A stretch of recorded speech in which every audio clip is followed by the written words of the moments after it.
Bismillahirrahmanirrahim. Assalamualaikum warahmatullahi wabarakatuh.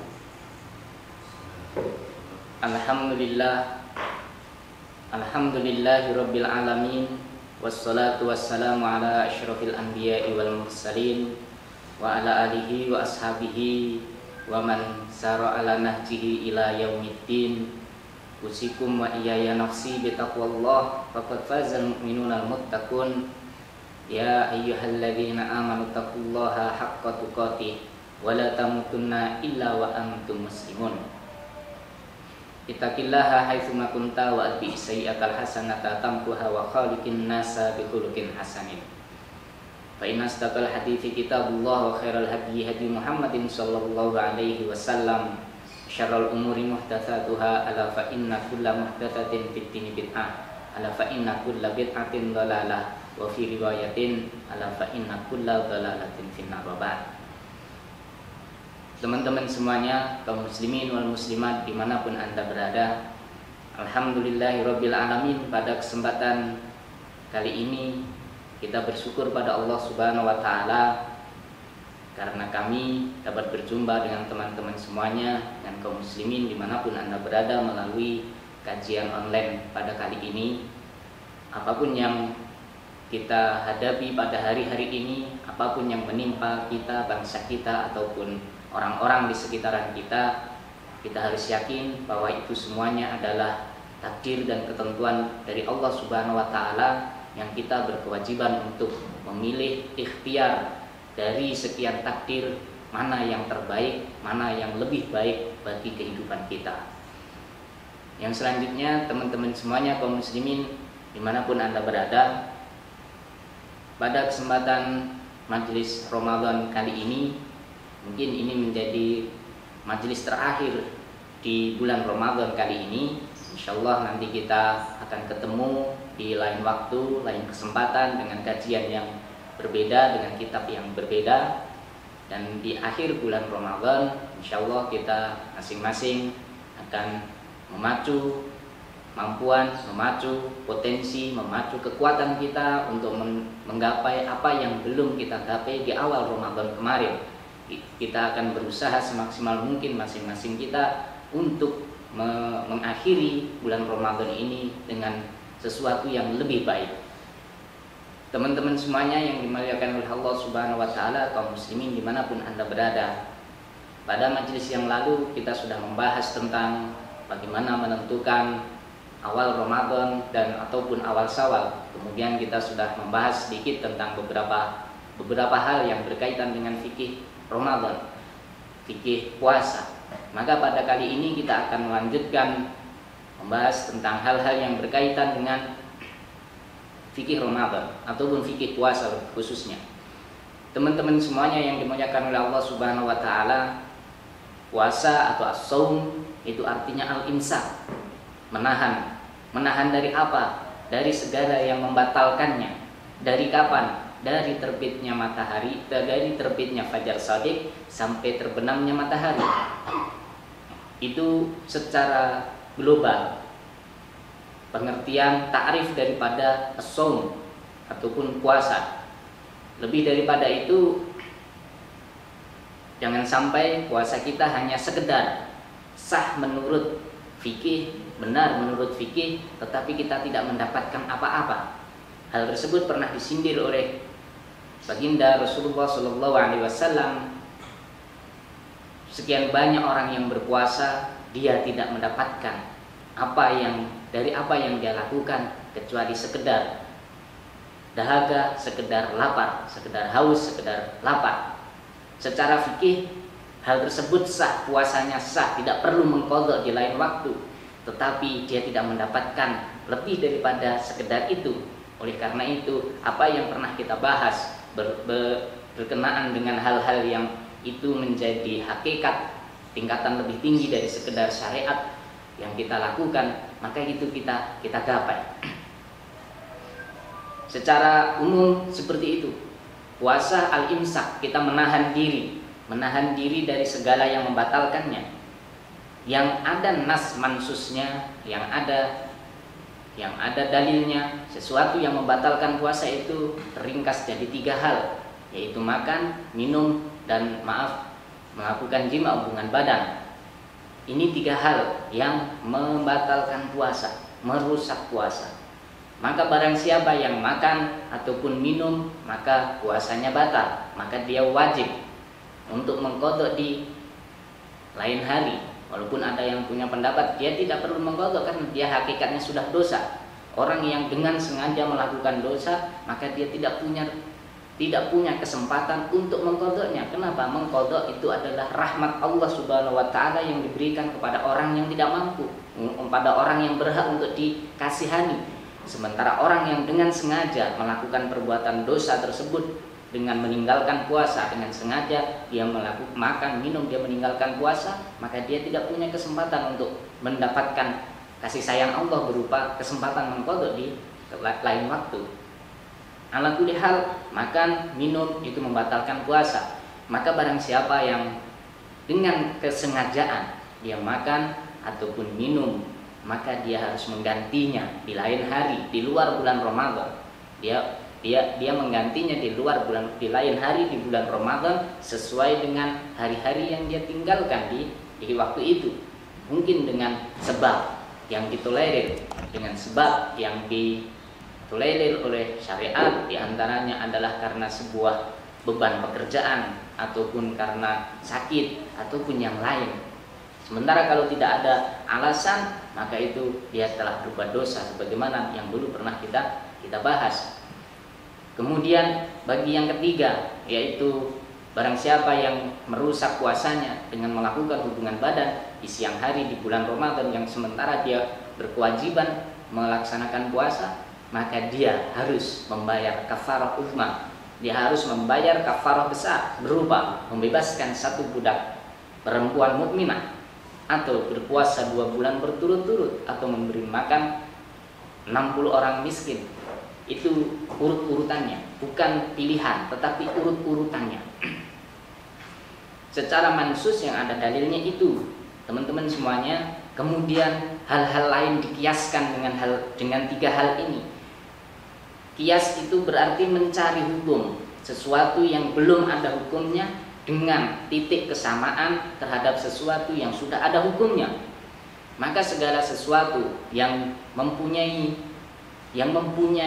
ilah atau mempunyai alasan yang sama dengan makan dan minum, maka itu juga membatalkan puasa. Sebagai contoh, pemakaian infus ataupun suntik yang injeksi suntik yang di situ mengandung unsur yang sama dengan makan dan minum, maka di situ membatalkan puasa. Ilahnya apa? Ilahnya adalah masuknya sesuatu ke dalam tubuh yang sama, mempunyai nilai sama dengan makan dan minum. Walaupun mungkin jalan masuknya bukan melalui jalan yang biasa masuk makanan dan minuman, yaitu melalui mulut ataupun hidung. Tetapi ketika apa yang masuk ke dalam tubuh kita memiliki ilah yang sama, yaitu makan dan minum, maka itu membatalkan puasa. Yang lainnya juga bisa dikiaskan dengan hal ini. Kemudian yang dikiaskan juga dengan melakukan hubungan badan, itu ilahnya adalah 2, alasan adalah 2. Jika 2 ilah ini terpenuhi, maka dia wajib membayar kafaratul uzma. Jika hanya salah satu ilah, maka batal puasanya.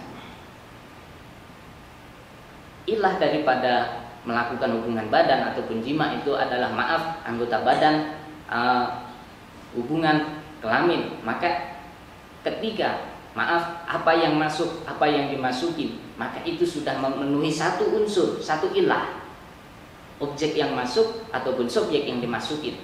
Kemudian yang kedua adalah al-inzal atau keluarnya sperma. Maka 2 ilah ini ketika tergabung, maka dia wajib membayar kafaratul uzma sebagaimana yang telah kita sebutkan di depan tadi. Jika hanya salah satu unsur saja, misalnya adalah keluarnya sperma dalam keadaan sadar dan ikhtiar, karena ikhtiar pilihan kita sendiri, maka itu batal puasanya. Sementara ketika keluarnya sperma itu bukan karena ikhtiar kita dalam keadaan tidak sadar, maka itu tidak membatalkannya. Teman-teman semuanya, hal ini bisa diperdalam di dalam masalah qiyas. Maka kami sarankan bagi teman-teman, saudara-saudara kaum muslimin wal muslimat dimanapun Anda berada, untuk memperdalam, untuk belajar lebih panjang lagi. Selain belajar fikih yang sudah diramu oleh para mujtahid, yang sudah diramu oleh para ulama, maka juga belajar ilmu usul fikih biar kita mengetahui ilah ataupun alasan yang dipakai seorang ulama menentukan sebuah hukum dalam sebuah perkara, sehingga ketika kita mendapati permasalahan di lain hari, di lain kesempatan yang itu belum pernah ada pembahasan sebelumnya, kemudian di situ ada ilah yang sama, kita bisa mengambil hukumnya. Teman-teman semuanya, itu adalah apa yang membatalkan puasa. 3 hal yang ada nasnya, yang lainnya bisa dikiaskan.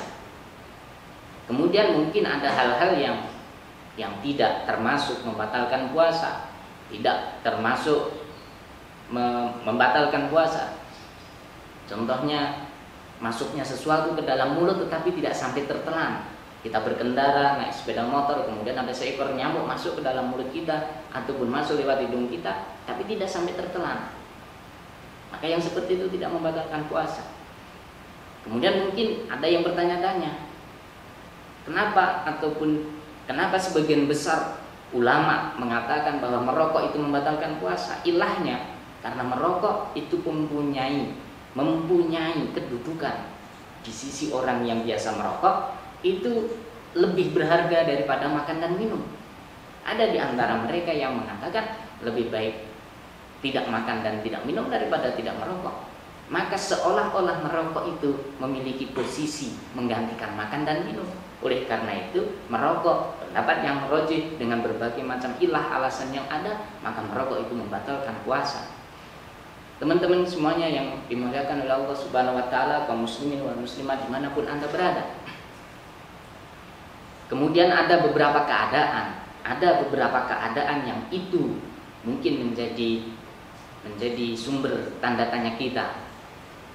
Bagi orang yang melakukan hubungan badan di siang hari bulan Ramadan yang seharusnya dia wajib berpuasa, maka siapa yang membayar kafarah? Cukupkah salah satu pihak saja, dalam hal ini mungkin suami saja, kemudian istri tidak? Memang begitu. Suami saja yang dia membayar kafarah uzmanya, sementara si istri tidak. Bagaimana kalau dipaksa? Dalam artian dipaksa itu mungkin salah satu pihak bukan. Mungkin dalam hal ini kita dapati sebuah pasangan yang di situ bukan diikat oleh pernikahan yang secara syar'i, sehingga mungkin si laki-lakinya bukan seorang muslim, yang perempuannya muslimah. Si perempuannya Islam, yang lakinya tidak, kemudian terjadi hubungan badan, maka bagaimana hal tersebut? Secara syar'i hubungan tersebut sudah hubungan yang salah, hubungan yang tidak benar. Seorang muslimah tidak boleh berada di bawah kekuasaan laki-laki yang non muslim. Oleh karena itu hubungan pertama sudah salah secara syar'i.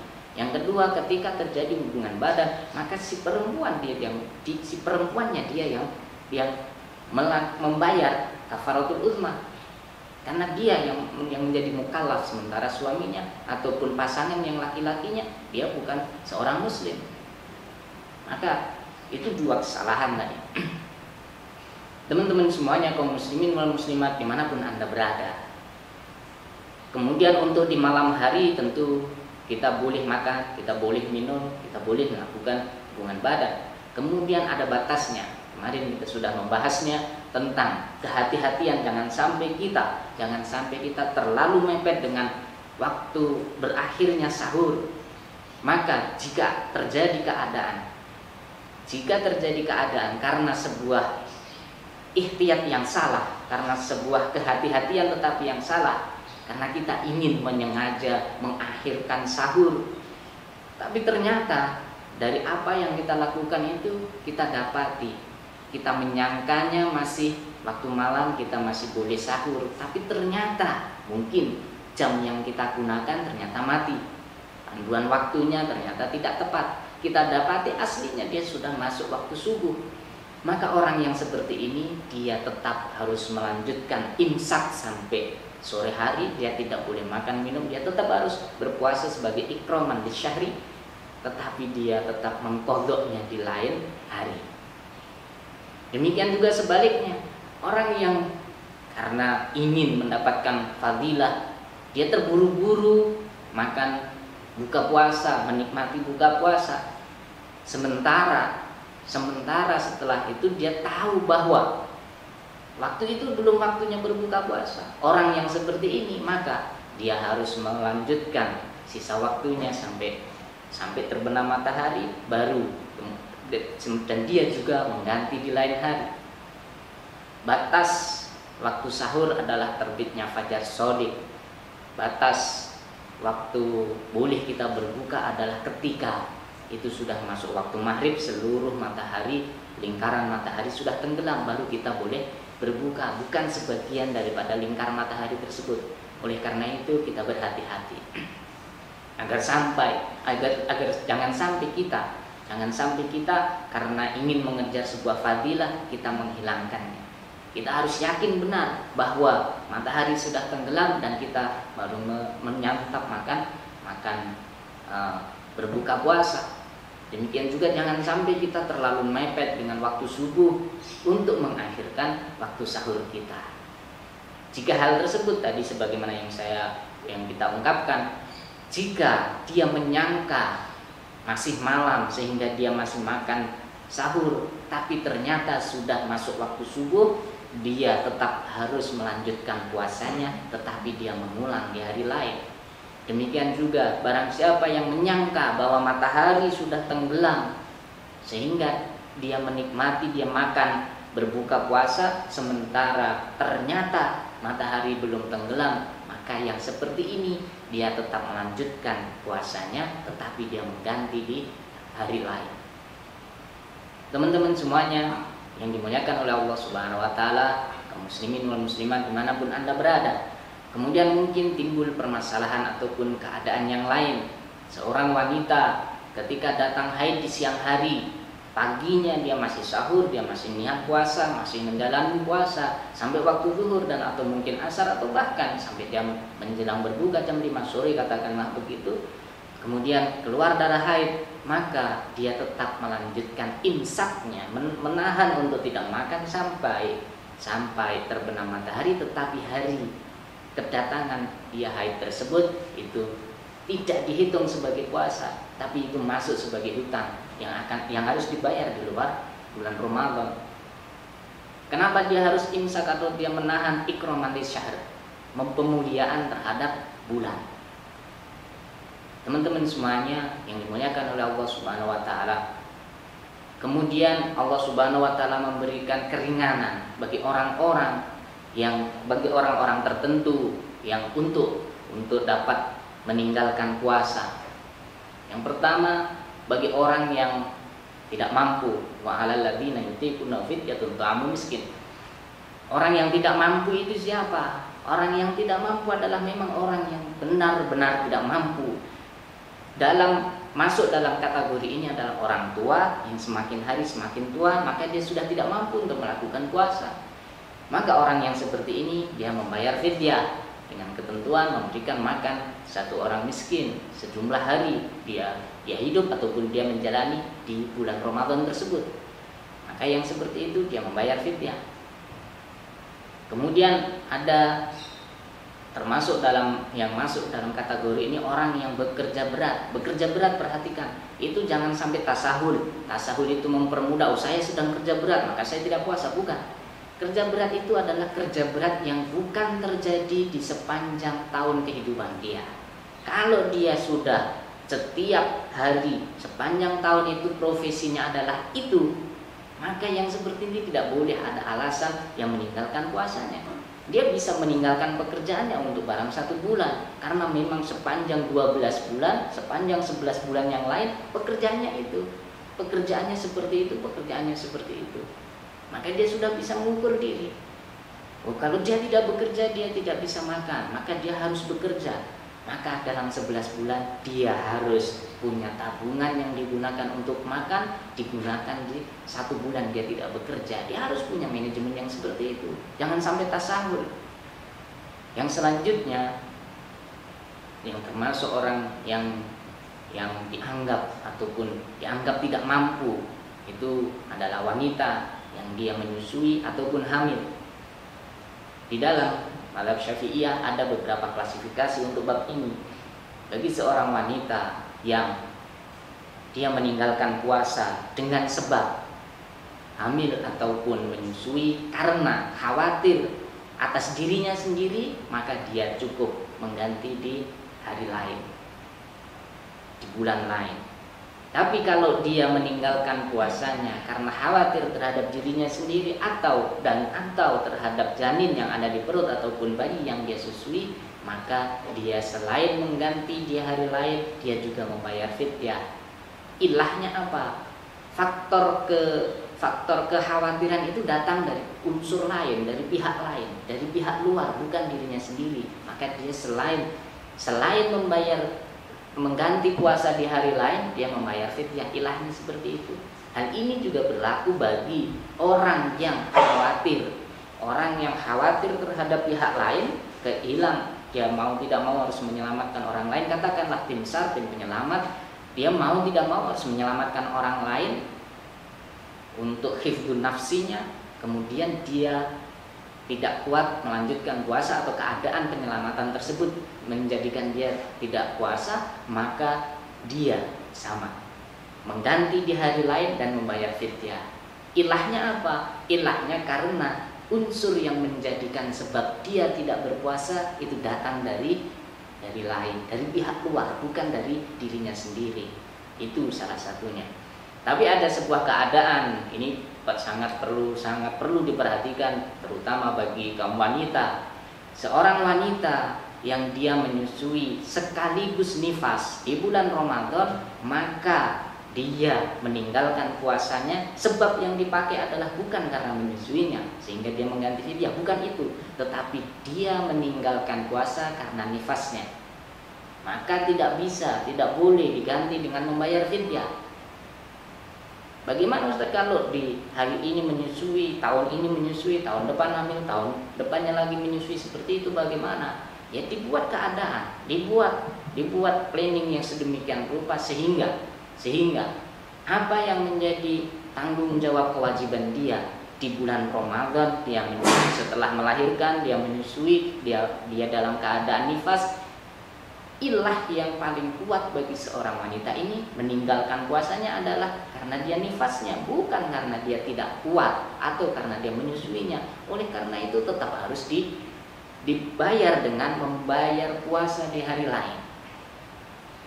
Itu beberapa hal yang berhubungan dengan fikih puasa, apa yang membatalkan puasa, waktunya, kemudian secara fikihnya memang sangat sederhana saja.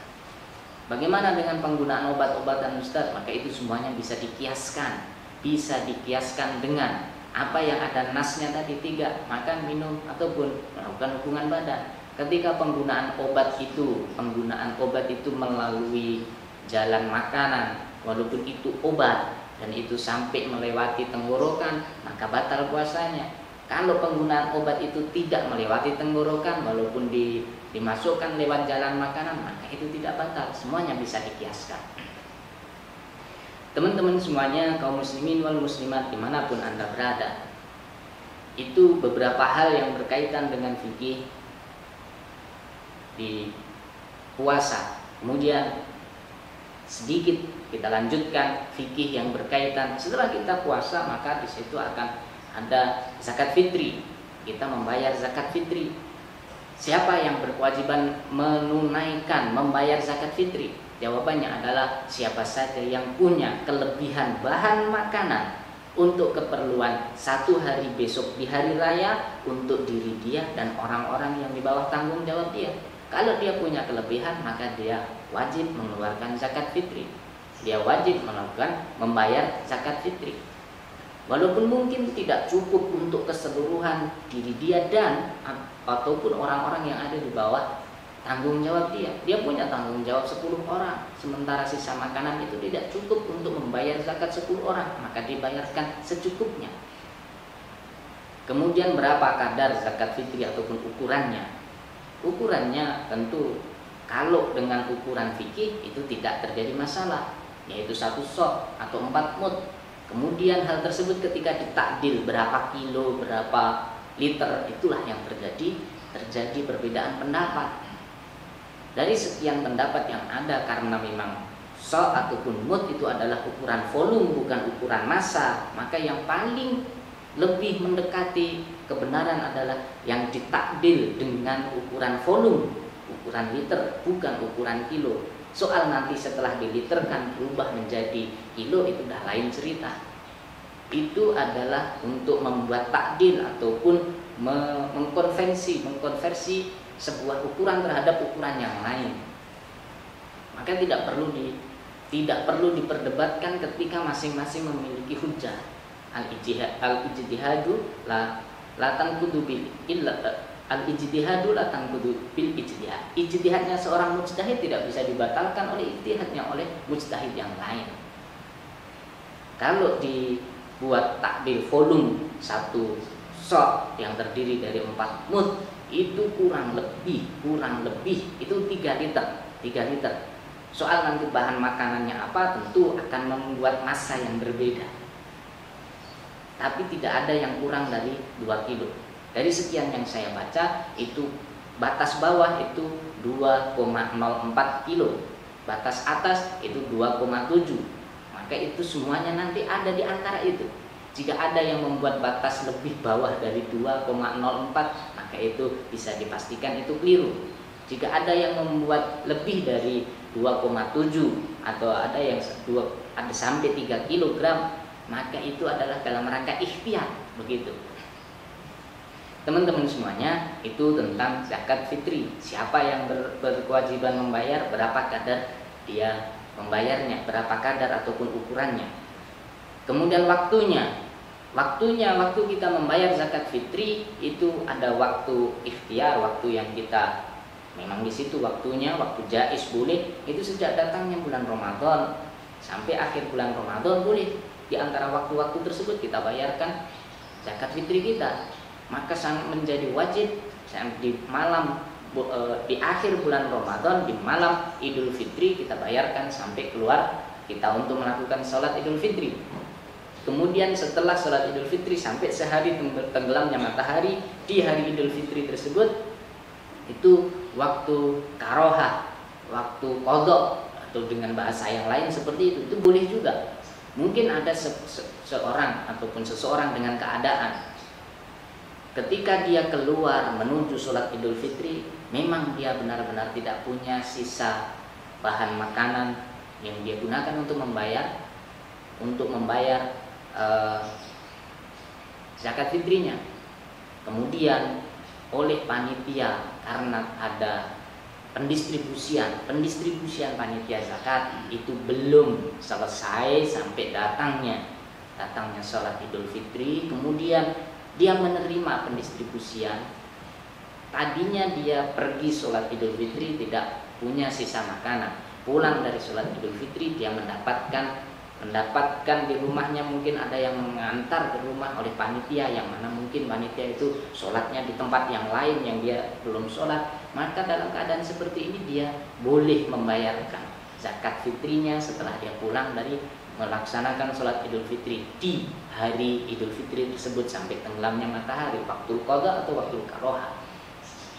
Teman-teman semuanya, kaum muslimin wal muslimat dimanapun anda berada, itu tentang zakat fitri. Bagaimana kemudian kalau zakat fitri ini dibayar bukan dengan bahan makanan tetapi dengan uang? Ada yang memperbolehkan kita membayar zakat fitri dengan uang, karena ilahnya adalah terpenuhinya kebutuhan si fakir miskin, bukan apa yang dikeluarkan. Beda dengan zakat mal. Zakat mal itu kita keluarkan sesuai dengan apa yang menjadi kewajiban kita. Kalau kita, contohnya zakat mal, kita berternak, kita memiliki kambing ataupun sapi ataupun unta yang itu ada kewajiban zakatnya, maka dikeluarkan dari jenisnya itu, dari jenis yang sudah ditentukan. Kita piara sapi, kita beternak sapi, zakatnya sapi. Kita beternak kambing, zakatnya kambing. Kita beternak unta, ada zakatnya unta dengan unta ataupun dengan kambing. Maka itu sudah ditentukan, tidak dengan uang. Karena tujuannya apa? Tujuan daripada zakat mal adalah membersihkan harta orang yang membayar zakat. Sementara zakat fitri adalah terpenuhinya kebutuhan fakir miskin di hari Idul Fitri tersebut. Walaupun untuk zakat mal ilahnya bukan hanya itu, ilahnya juga terpenuhinya kebutuhan fakir miskin.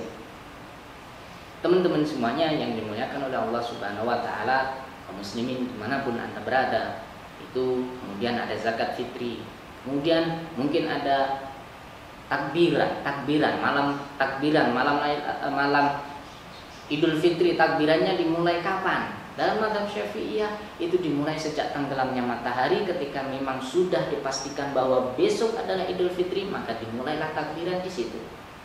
Jadi mulai takbiran di situ. Apakah harus dengan takbir keliling, dengan berkumpul bersama di masjid? Itu bukan hal yang perlu diperdebatkan. Tapi mungkin dalam keadaan seperti ini, ketika kita harus mengindahkan apa yang disampaikan oleh para ahli dalam bidang kesehatan dalam hal ini, ya kita mengikuti. Karena memang tidak harus melakukan takbir keliling, tidak harus dengan berkumpul banyak orang di masjid untuk melakukan takbiran. Bisa kita lakukan masing-masing orang ketika kita berjalan, itu sudah bisa selesai. Teman-teman semuanya yang dirahmati oleh Allah Subhanahu wa taala, kaum muslimin wal muslimat dimanapun Anda berada. Yang terakhir, kita hampir memasuki 10 hari terakhir, sepertiga terakhir dari bulan Ramadan. Kita harus menjadi pribadi yang istimewa dengan mengakhiri amal ibadah di bulan Ramadan ini dengan yang lebih baik. Ada sebuah ungkapan, innamal a'malu bil khawatim, amal itu akan tampak apa yang menjadi penutupnya. Maka kita usahakan penutup bulan Ramadan ini dengan sesuatu yang luar biasa. Kita tingkatkan bacaan Al-Quran kita sehingga kita bisa mencapai target ataupun kita bisa menghatamkan Al-Quran dengan lebih baik. Kita kejar malam Lailatul Qadar. Malam Lailatul Qadar yang kemuliaannya begitu mulia, lebih baik dari 1000 bulan.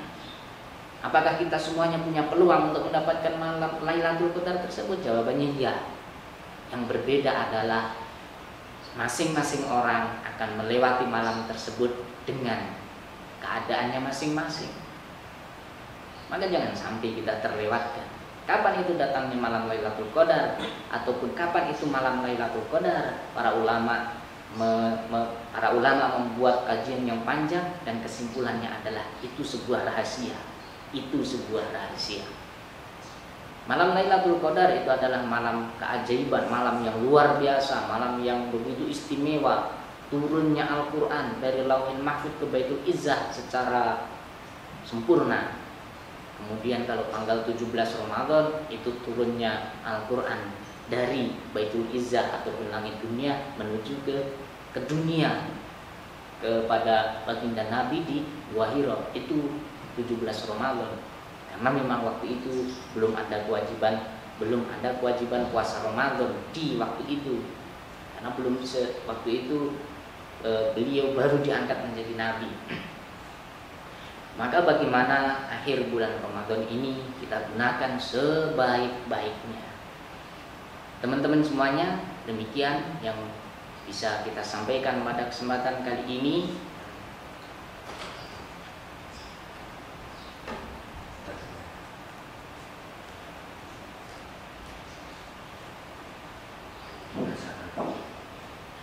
Ada beberapa pertanyaan dari pendengar. 3 tahun lalu saya tidak membayar zakat fitrah karena ketika itu saya tidak memiliki beras atau uang untuk beli beras. Apakah ada kewajiban untuk mengganti? Tidak ada. Karena memang kewajiban untuk membayar zakat fitrah itu bagi mereka yang mampu. Kalau waktu itu kita tidak mampu, maka kita tidak kita tidak membayarnya. Kemudian boleh kan mengeluarkan zakat fitrah di hari-hari sekarang? Maka jawabannya boleh. Karena ilahnya zakat fitrah itu menjadi wajib dengan dua alasan. Satu, secara waktu ada dua alasan. Datangnya bulan Ramadan ataupun seseorang yang mendapati bulan Ramadan dan seseorang yang mendapati bulan Syawal. Jika dia mendapati salah satu, itu sudah boleh ditunaikan. Sesuatu yang di situ ada dua sebab, dia mendapati salah satu sebab saja, maka itu sudah boleh untuk ditunaikan. Contoh yang lain, kita membayar zakat mal, itu ada nisab, ada haul. Ada nisab itu ukuran minimal kita membayar zakat mal, ada haul kepemilikan selama 1 tahun. Karena sebuah keadaan kita baru dapat nisabnya, belum haul, itu memang belum wajib, tapi bolehkah ditunaikan? Jawabannya boleh, begitu. Demikian itu jawaban dari pertanyaan yang disampaikan oleh seorang pendengar. Cukup, insya Allah teman-teman semuanya masih bisa mengikuti media sosial yang dimiliki oleh Pondok Pesantren Miftahul Huda untuk mendapatkan informasi-informasi kelanjutan daripada kajian ini. Insya Allah selepas bulan Ramadan nanti kita akan membuat penjadwalan ulang ataupun materi ulang ya, ataupun materi yang lainnya kita akan lanjutkan di lain waktu, lain kesempatan dengan materi-materi yang berbeda.